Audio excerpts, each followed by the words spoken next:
Hey guys, welcome back to Ranger Survival and Fieldcraft. I'm Andrew. What I have for you today is Survival on the Water's Edge Survival Kit. Stand by. Alright, so what I've got for you today is the Survival on the Water's Edge Course Survival Kit list. A lot of the items to take to the Pathfinder school for Survival on the Water's Edge. It's got to be one of my favorite classes to be at and to teach because I love being out on the water. I like fishing especially, and I like the survival techniques and skills you're going to put to use at the water's edge or in the water or just off the water to provide for your most basic needs. Fire starting, food procurement, traps, land navigation, working up and down waterways, water survival techniques if you happen to dump the boat and go into the drink, how to survive, or even make improvisational items like your own brush raft or poncho raft, how to secure your gear, make it airtight, watertight, and then use your gear as a flotation device. Now this course is demanding. It's not a smoker, but it is a demanding course because you're going to be walking a lot, you're going to be fishing, you're going to be out in the sun, you're going to need to drink a lot of water, and as you can probably tell, you're going to be muddy and wet for sure. And so you want to have baseline health conditioning for walking and rucking that far, but you also want to be able to take care of your feet, take care of your body, and survive those 3, 4, or 5 days while you're out there in the bush. Great course to go to, highly encourage it, and I'm going to show you the kit list for this right now on the items you're going to take there. And some items are going to be provided at the course, but I'll also give you some items that I took as an instructor and that I recommend, if the instructors allow you to have them, to bring with you just to make life a little bit easier while you're out there on the water's edge surviving. All right, so let's move this net. I'm going to dump the items out here on the top of the kayak and show you guys exactly what we use, the student list and the survival kit you're going to take with you.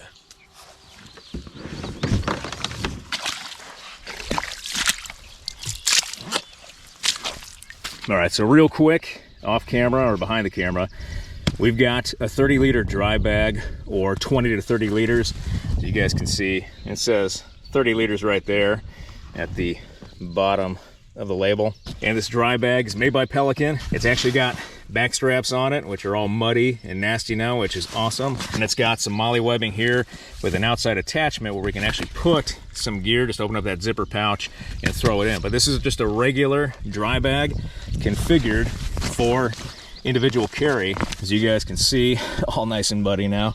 I'm gonna love that on my back. But actually, if we want to clean this off, all we have to do is go over here to the drink, throw this guy in, throw your gear out, and that guy's actually floating. And so that dry bag is going to have a lot of uses besides just carrying your gear. You can use it as a flotation device, and you can use this to collect about 30 liters of water quick, fast, and in a hurry to take back to your campsite, and then use that water as your water source so you're not going to and from the water's edge all the time. And that water is absolutely cold right now and muddy, you couldn't tell.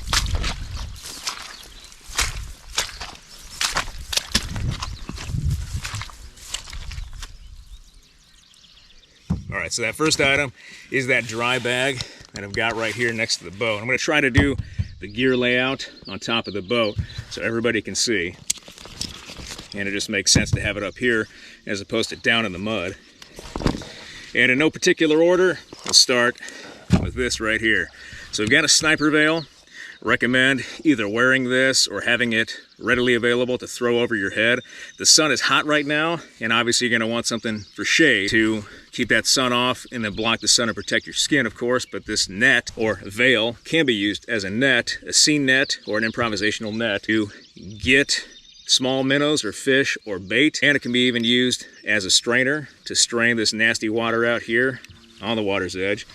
And we can use it for a lot of different purposes, but that sniper veil is going to be one of those items to bring with us. Not a normal shemagh, but a sniper veil. We can also use this for camouflage as well. And it dries super easy because of the large pores or holes in it, which are going to be important. All right, so sniper veil first.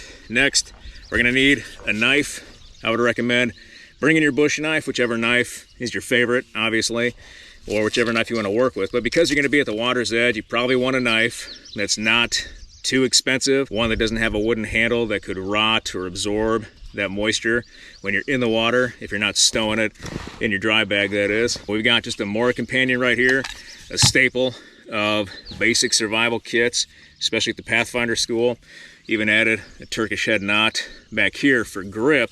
That way, if my hands are wet, even with the rubber handle here, I've still got a handle or a handle stopper down here, just a swell made from 550 cord that we could use to hold on to. But we could also take that 550 cord off, and that's just a technique. This isn't part of the packing list. I'm just showing you some extra stuff here that I would do to my kit. So just a little bit of extra 550 cord. I'm sure this is probably 2 or 3 feet, so we've got the inner strands there as well that we can use for traps or for fishing. But a good knife, you're not going to be batoning a lot. You're going to be carving, so you want a good carver like this Scandi grind knife, but you want something that can still baton if necessary, but things that are going to craft tools for you, because you're going to make cane poles, hobo reels, you're going to make traps, you're going to have to cut cordage, you're going to have to do it all. And so just having a good knife that can withstand the elements of being in the water, and you're not worried about ruining if it gets wet, is a good one too. So we've got that knife. Next, a folding saw. You're going to take down a lot of material out there, especially for brush rafts or for shelter or for improvisational techniques, trap building as well, or making hunting tools or that hobo reel. And so we need to have a folding saw. Again, one that we're not too worried about if it goes in the drink, and that we don't mind beating up on just a little bit. It's not super expensive, and it's cheap and easy for us to use. And we can still get flint and steel fire using the blade off this or the back of the spine here. But something nice and easy, cheap, lightweight, that we can take down a lot of material with that is reliable. So we get that folding saw. And then we got pruning shears. Absolutely love pruning shears for survival on the water's edge. It just makes things just easy because you can clear brush, so you can get down to the water's edge and cast a little bit more efficiently without worrying about tangling up your line or getting caught on tree branches. But you can also use these, and we use them in the scouts, especially snipers, for harvesting, camouflage. When we veg up, these things are very easy to use. You can see they're camouflaged and spray painted, and so we can take these and actually harvest material to camouflage ourselves, but this will make it easy to take down a lot of material, especially for a brush raft if you're building one. Quick, fast, and in a hurry to make it time sensitive, so you can build that raft, test it out, complete that deliverable, and then be done. So pruning shears are going to be a great item. Another item as part of that packing list is going to be 100 feet of paracord. I got my Commando donut roll here for paracord, and we can take this, throw it in our kit. Any type of configuration, you can hang it up or whatever. The donut roll takes a little bit of time, but you're going to use that paracord for shelter, for improvisation, for fish traps. You can do a lot of different traps and a lot of different setups with just paracord in the guts inside. So it's going to be a good item. 100 feet goes with the kit. Take a look at some of the smaller items. Another item you're going to need is that 3-tine frog gig. Now you're going to make frog gigs out there, and you can make improvisational ones. They have bamboo at the school or a source nearby that we can use to make frog gigs, and you can make one out of just a straight pole of any material basically. But that frog gig is going to be used because you're going to go hunting at night for frogs, and so you need it. Notice how I have just a duct tape sheath here that can go over those tines. Last time I taught the course, I had a student put one of these tines straight through his thumb and had to cut the tine off and then extract the actual spear itself and treat that wound. So first rule of spears is don't stab yourself with your own spear. So frog gig. Next, just made a quick duct tape and cardboard sheath for a very small net needle. That way you can build your net, because you have a lot of cordage with you and fish line as part of this kit.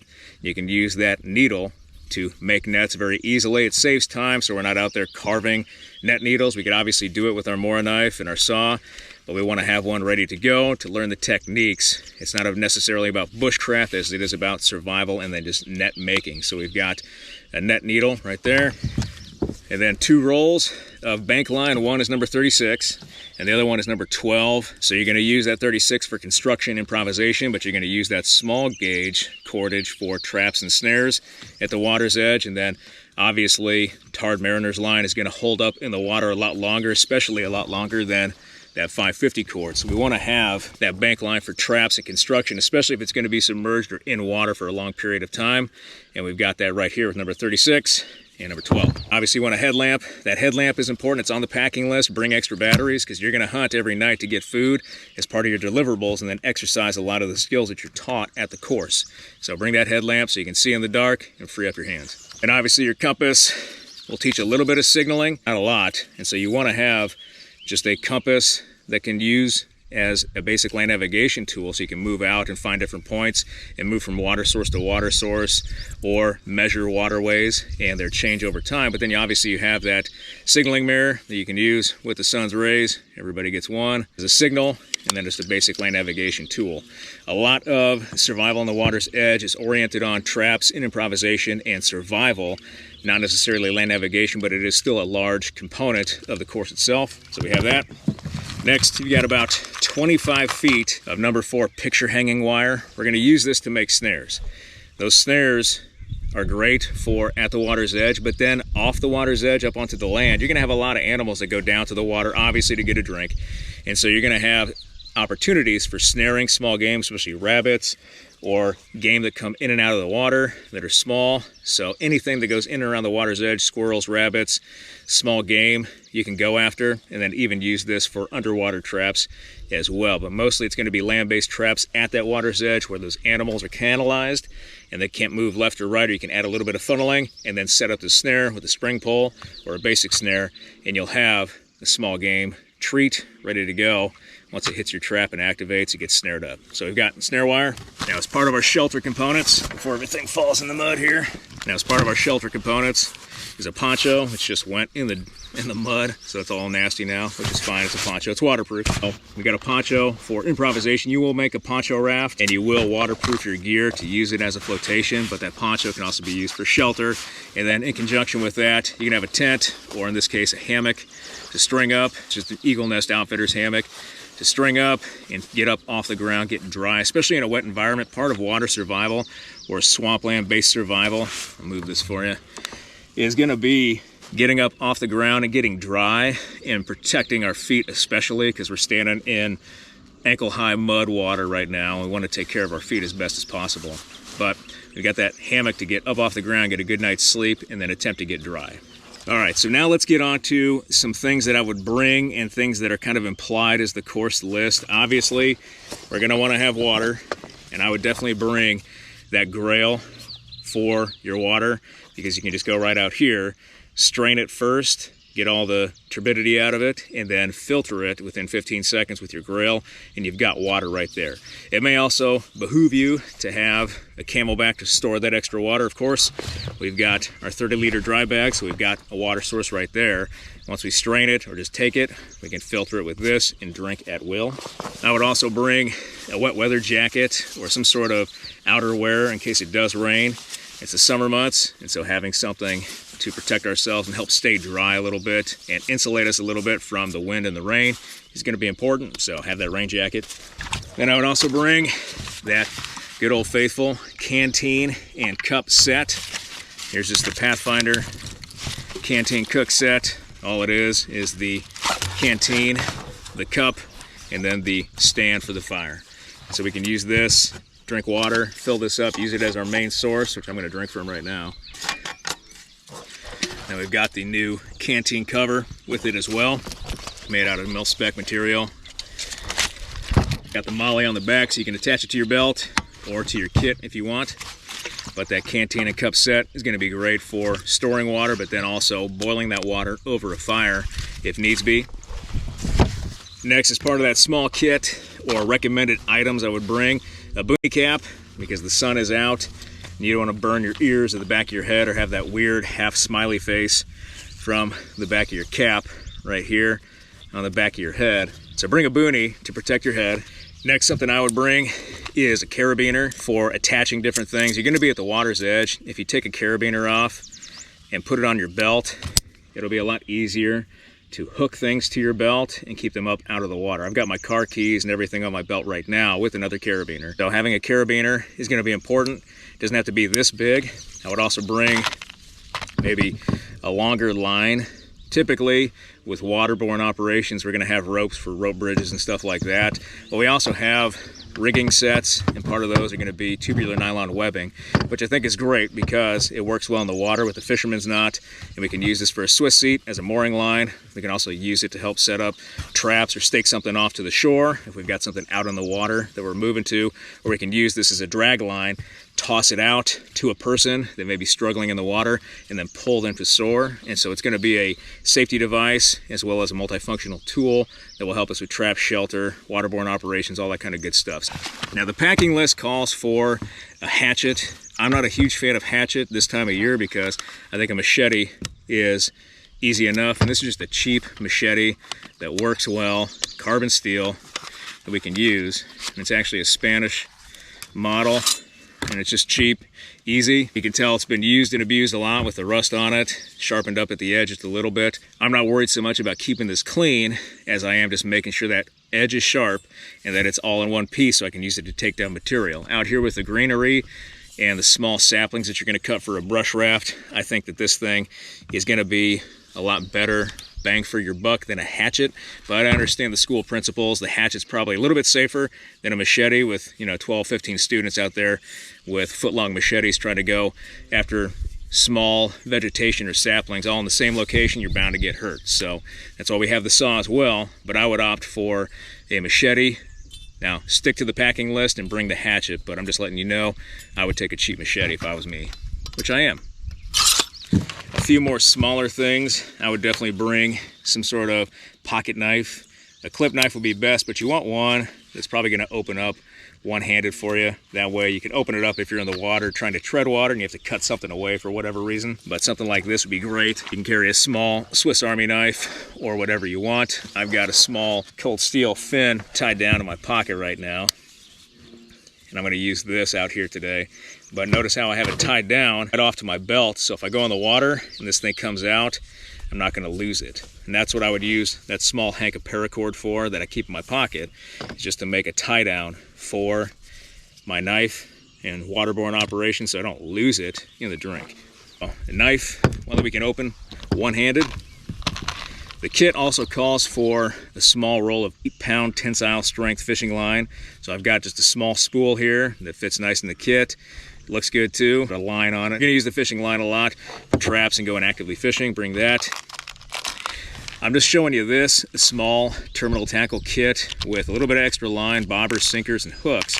You'll get those at the course, and you actually potentially make your own sinkers while you're there out of molten lead over the fire. Small terminal tackle is what you're going to get at the school. I just show you this because the packing list itself does not have small hooks or anything like that on it unless they change it before the class, which is at the end of August. But small terminal tackle is going to be great for that kit, and you're obviously going to need it to go fishing. And then one other thing you'll make while you're there, which is where the carabiner comes in handy again, is just a gamekeeper paracord with zip ties on the bottom, forming loops we can use to loop a frog in, and then we just collapse this down. You can see it collapses down fairly easily, and we can open it back up. Once the game's in there, the weight of the game keeps it, obviously, in the gamekeeper. But having this with multiple lines, similar to upland pheasant hunting, and then hanging this off the belt, go hunting, get those frogs or fish, loop them in here very quickly, and then go back to work with both hands. So a gamekeeper, you'll probably end up making one of these with your paracord and then with a few other items, but that's why I have that little carabiner as well. So we've got some small items right there. And believe it or not, that's the extent of the kit. One other thing I would also bring, actually two other things, is a lighter. Always have a lighter in your pocket. It doesn't say you can't, but having a lighter, you'll have access to fire out there, and the instructors will make fire for you. But off chance that you need to start a fire, have a lighter, because you can rescue this from the water if it gets drowned. And then maybe a multi-tool. I bring a multi-tool everywhere. Why not carry both? A pocket knife and then a multi-tool with those pliers, especially to manipulate hooks out of a fish's mouth or to have to cut something away from somebody because they stabbed themselves with something. Having that multi-tool is going to be great for individual use, plus the tools on it for bushcraft and survival. So two other items I would definitely bring or have in my pockets. Well, all right guys, that does it for this kit. Just a very basic kit. I really hope you like this video. Short, sweet, to the point, down and dirty video on survival at the water's edge course gear list and items to take, with a few recommendations of what you should have with you or additional items if the instructors let you keep it. So I really hope you liked this video. If you did like this video, hit that like button, hit that subscribe button, leave me a comment in the comment section. I always appreciate your feedback. I want to thank you guys for everything you do for me, for this channel, for your likes, your views, your subscriptions, your comments, your feedback, and your shares. And I'll be back with another video as soon as I can, guys. Thanks.